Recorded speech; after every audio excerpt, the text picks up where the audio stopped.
Hey, Shalom Akim.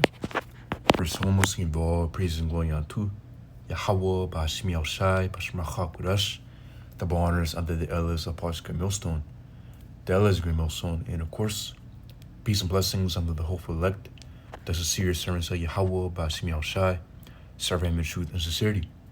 Yes, on the brother Chayaba from ZMS Plainto's camp. Come back with another lesson through spirit. Yes, so this lesson will be based off of this article from nationalnews.com, which is entitled, it says, UFO deflects U.S. missile and declassified video. Congress demands answers as whistleblowers allege cover-up. And hey, you can see this picture right here. It says, declassified footage shows a U.S. Hellfire missile failing to destroy a glowing orb of Yemen in October 2024, raising questions about superior unknown technology. Yeah, we know exactly what these so-called UFOs are. UFO standing for what? Unidentified flying object. We know exactly what they are. And we know exactly what they are. How? What? According to the scriptures. The scriptures give the exact description of these so-called UFOs. It says 3 military whistleblowers testified under oath that the U.S. government suppresses UAP reports, destroys records, and retaliates against those who speak out.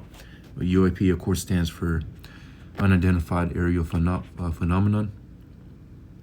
And again, well, we know exactly what these are. When we get the scriptures, you know that, of course, what these are the chariots of the Lord.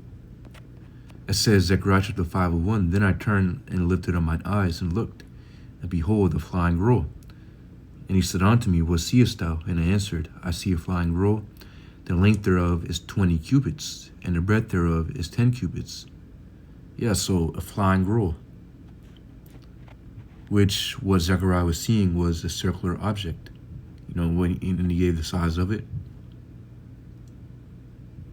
It says, yeah, flying roll. And of course, a chariot can come in various sizes. How do we know that? Of course, because we know that the chariot, the scriptures speak about how the cloud that Yahushua will come back in. Which what? That cloud is not just a, regular cloud. A white cloud that you see in the sky right now. No, this is a symbolic cloud. This cloud ultimately is symbolic onto a so-called UFO. Again, the prophets, when you go into the chariots, the prophets use various terms. Yeah, chariots, whirlwinds, clouds, and even mountain, when we're about to get right here in 2 Ezra chapter 13. It says 2 Ezra chapter 13 and 6, but I beheld, and lo, he graved himself a great mountain, and flew up upon it. But I would have seen the region or a place whereout the hill was graven, and I could not. Or let's start at verse 1. So this is a vision given by her that Ezra is giving. It says, and it came to pass after 7 days, I dreamed a dream by night, and lo, there arose a wind from the sea, that removed all the waves thereof. And I beheld, and lo, that man, it said, that man waxed strong with the thousands of heaven. And when he turned his countenance to look, all the things trembled that were seen under him. Of course, that man is going into Yahushai, who the world ignorantly calls Jesus. Yahushai, of course, being what? So-called black man. According to Revelation chapter 1 and 14 through 15. You can even start at verse 13. Daniel chapter 10 and 6. What? Both going into the appearance of the Lord. The complete opposite of how Jesus Cesare Borgia looks like.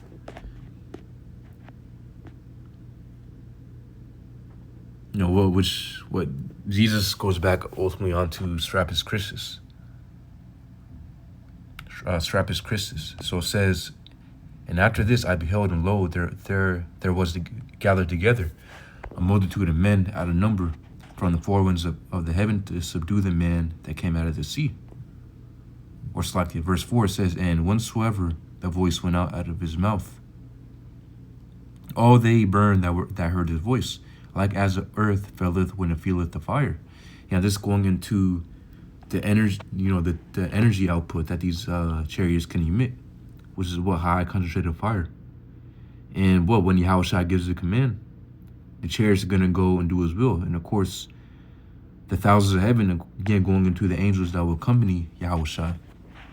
So it says that man waxed strong with the thousands of heaven, because what Yahushua is coming back with his army, with his great army, which is gonna be what the many angels, Michael the archangel, and of course going on down.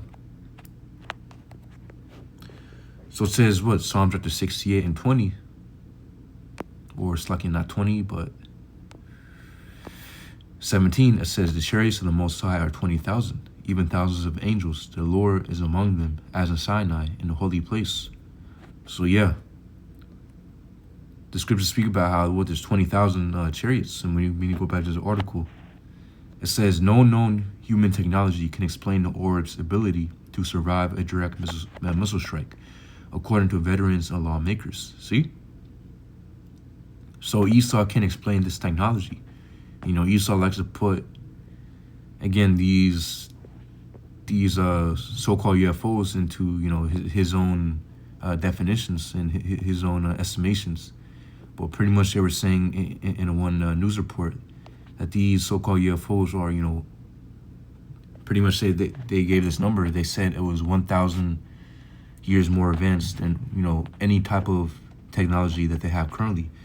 Which again, that's ultimately what the chariots are, infinitely more advanced than, anything that Esau can obtain. Why? Because these are supernatural and spiritual. Esau is carnal. Esau can only operate on a carnal, physical level. These chariots are operating on the spiritual and supernatural level, which far infinitely exceeds, of course, what the physical realm. So it says 2 Ezra chapter 13 and 5, it says, and after this I beheld, and lo, there was that gathered together a multitude of men, out of number from the four winds of the heaven, to subdue the man that came out of the sea. Yeah, of course, that's going into the militaries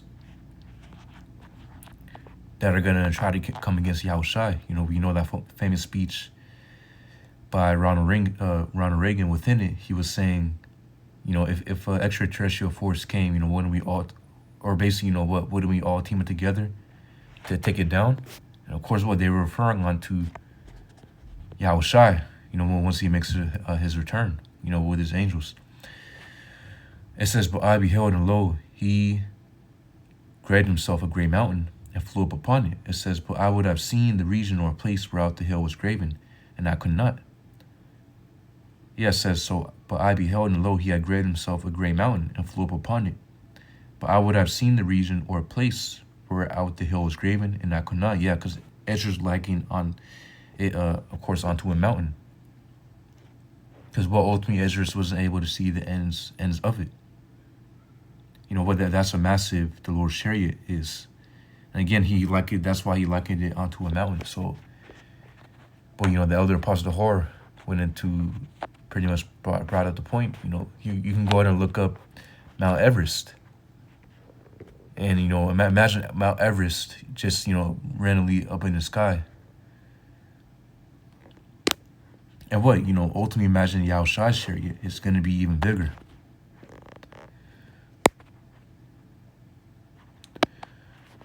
So it says, and after this I beheld, and lo, all they which are gathered together to subdue him were sore afraid, and yet durst fight. So those are going to be the military, try to fight against Yahushua and the helicopters, the fighter jets, whatever they got, missiles. It says, and lo, as he saw the violence of the multitude that came, he neither lifted up his hand, nor held sword, nor any instrument of war. But it says, but only I saw that he sent out of his mouth, as it had been, a blast of fire, and out of his lips a flaming breath, and out of his tongue he cast out sparks and tempest. Yeah, so imagine that. A flaming breath, and out of his tongue he cast out sparks and tempest. So, what? And again, this isn't Yahushua, literally breathing out of his mouth, fire and sparks and tempests, lightning and, ultimately this Yahushua commanding his chariots the angels, which the angels are going to be piloting those chariots, what to emit that energy, the energy beam, which was sparks and tempests going into literal lasers. And of course, the term laser didn't exist back then. So Esdras was using the best terms that he had to describe, these things that he was seeing. It says, verse 11, and all it says, and they were all mixed together, the blast of fire, the flaming breath, and the great tempest. Yeah, so Esdras was describing, again, this energy output, which when you combine fire, the flaming breath, and a great tempest, you combine all that together, which tempest goes into lightning. Well, obviously that goes, that's pretty much a laser, high power laser. It says, and fell with violence upon the multitude which was prepared to fight, and burned them up every one, so that it's like it says, so that upon a sudden of an innumerable multitude, nothing was to be perceived, but only dust and the smell of smoke. It's like it says, but only dust and smell of smoke. When I saw this, I was afraid. Yeah, so Esdras was literally seeing, again, it says, so that upon of a sudden an innumerable multitude was, it's like it says, yeah, so that upon of a sudden an innumerable multitude, nothing was to be perceived. Yeah, so Esdras literally was literally seeing what these, again, these soldiers, military pilots, whatever, being vaporized. It says, but only dust and smell of smoke. Yeah, what happens when something gets vaporized? It gets turned into nothing. Only dust is left.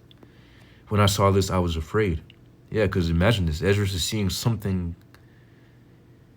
that, he has never saw before. He was literally seeing the future. And, what we're able to see, imagine how these things, we're able to imagine this. I mean, we see this in the movies. Obviously Esau has laser technology, but, we already know it's not going to be on this level, but Esau has laser technology. So imagine, seeing what the type of energy output that these chariots can emit, the type of laser that they'll be able to shoot. It says, going back to the article, so it says by partisan frustration grows over intelligence agencies' refusal to disclose UAP data, even to Congress and past presidents. New legislation may force full transparency as public trust erodes over decades of secrecy and alleged disinformation. Yeah, because Esau doesn't want to show. Ultimately Esau doesn't want to show that he's completely outclassed by these chariots. It says in an extraordinary moment during Tuesday's congressional hearing on unidentified, anomalous phenomena, UAP, lawmakers unveiled a newly declassified military video showing a U.S. Hellfire missile failing to destroy a glowing orb off the coast of Yemen. An event witnesses called scary, unprecedented, and beyond any known human capability. It says the footage recorded by an MQ-9 Reaper drone on October 30, 2024, depicts the 100-pound missile striking the object, only for it to ricochet off before the orb accelerates at speeds no U.S. aircraft can match. The video obtained by Rep. Eric Burleson from an anonymous whistleblower was presented during House Oversight Subcommittee hearing titled Restoring Public Trust Through UAP Transparency and Whistleblower Protection. Yeah, so this is coming out, man. And Esau can't hide ultimately. It says, green light given to engage. Missile appears to be ineffective against the target. Burleson posted on X, formerly Twitter, after the hearing. It says, this is not science fiction. This is a real threat or opportunity that we don't understand. Exactly. So, and I got other scriptures. It says Zechariah chapter 5:1. Then I turned, we just read that. Getting Ezekiel chapter 1.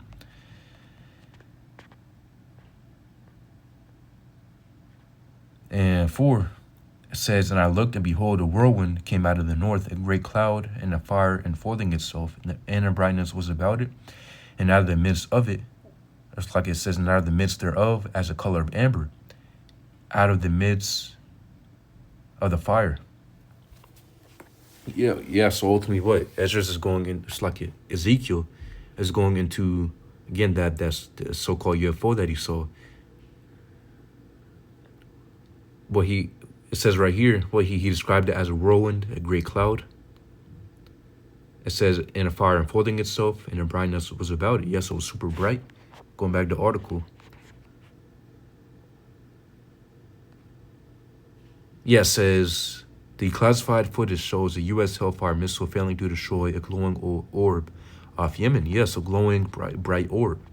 See? So the scriptures 100% describe these so-called UFOs.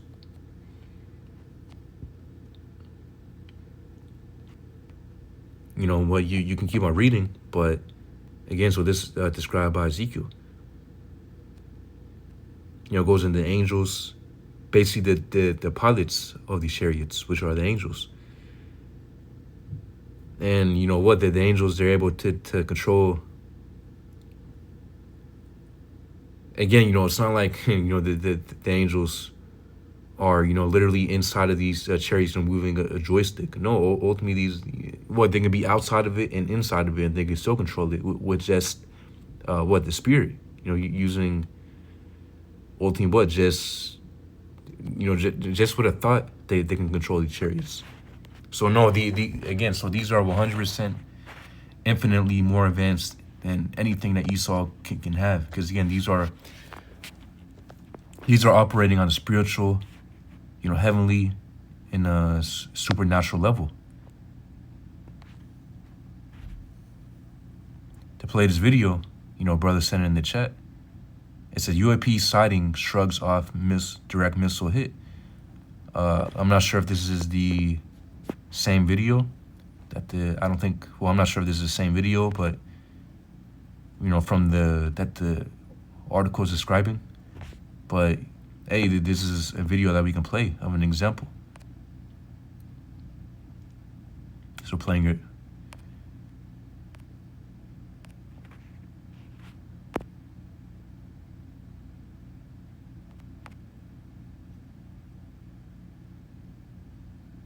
You see it flying.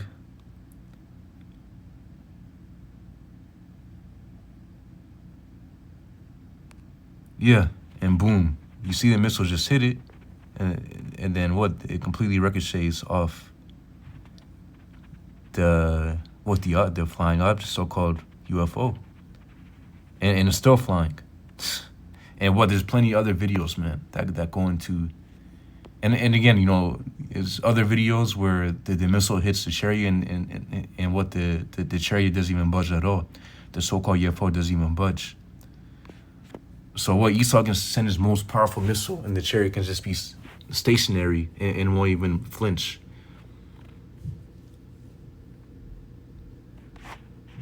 What this video shows, it kind of bounced off a little bit. But hey, it didn't go down, didn't get destroyed.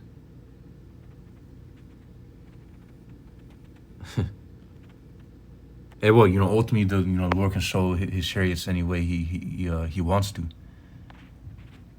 So hey, as the article said, you know, it's completely unheard of. It says no human technology. Yes, it says no known human technology can explain the orb's ability to survive a direct missile strike, according to veterans and lawmakers. See, exactly, because you can explain it, because again, these are heavenly vehicles created by Yahweh Bashim Yahushai. And of course, these so-called UFOs, they're not just coming back. So we just read in 2 Ezra chapter 13 of how these so-called UFOs are going to be completely vaporizing, the militaries that are going to try to come up against them. And they're going to completely lose. And literally, the Lord's going to have to put a spear on these militaries to fight against them, because the coming of the Lord is going to be so great and powerful that if the Lord didn't put the Spirit upon them, then they would ultimately, they wouldn't want to fight. you know what, they'll be in shock and frozen. But the Lord's going to put His Spirit upon them so that He can make ultimately, so the Lord can you know, just like what, or ultimately the Lord's the ultimate director. You know, the Lord wants to show His power, show forth His power. So He's going to put the Spirit upon, you know, these militaries to fight against Him. And not only that, but the chariots are coming back to deliver the elect. You know, we get the various accounts how the scriptures say of how the elect of the nation of Israel, the elect Israelites, the ones serving Yahweh Bashim Yashai, ultimately the ones who endure serving Yahweh Bashim Yashai unto the end, which what the elect are the predestined ones that will receive salvation. Which of course as brothers hope to be a part of. We understand how the scriptures say about how the elect are going to be beamed up into those chariots to escape the nuclear war, the nuclear destruction that's going to come upon Babylon the Great. So Lord's coming back, to deliver the elect from that nuclear destruction that's going to occur in Babylon the Great. Also, scriptures going to Revelation chapter 7 and 9, the innumerable multitude. So again, Israelites are going to be elect Israelites are going to be being delivered among the whole entire planet. But again, that main deliverance is going to take place in Babylon the Great, which is America, because we know the scripture prophesied the nuclear war that's going to take place. So yeah, these chariots are the vehicles of our salvation that the Lord will send. You can get Revelation chapter 11. We can get Wisdom of Solomon chapter 5, and many other scriptures going into how that's how the Lord's gonna deliver the elect. It says Luke chapter 21 and 27. It says, and they shall see the Son of Man coming in a cloud with power and great glory. Yeah, again, the Lord's coming back in His chariot. That cloud symbolic unto the chariot. It says verse 28. Yes, a so-called UFO, which is going to be greater, massive, greater than the other so-called UFOs, the other chariots, which the angels will be piloting. It says in verse 28, and when these things begin to come to pass, then look up and lift up your heads, for your redemption draweth nigh. Yeah, so we're going to be looking up. Of course, Lord's would be part of that. That's what we're waiting for. We're going to be looking up, and we're going to be seeing the chariots. And so that's literally going to be happening. So we're going to be seeing the chariots, Yahushua coming back, the chariots flying, and we're going to be looking up, waiting to be delivered. So yeah, I believe it's the point. Lord, you brothers are edified. Yahweh Bashim Yahushai, Bashim Kakarash Bakatham. Shalom.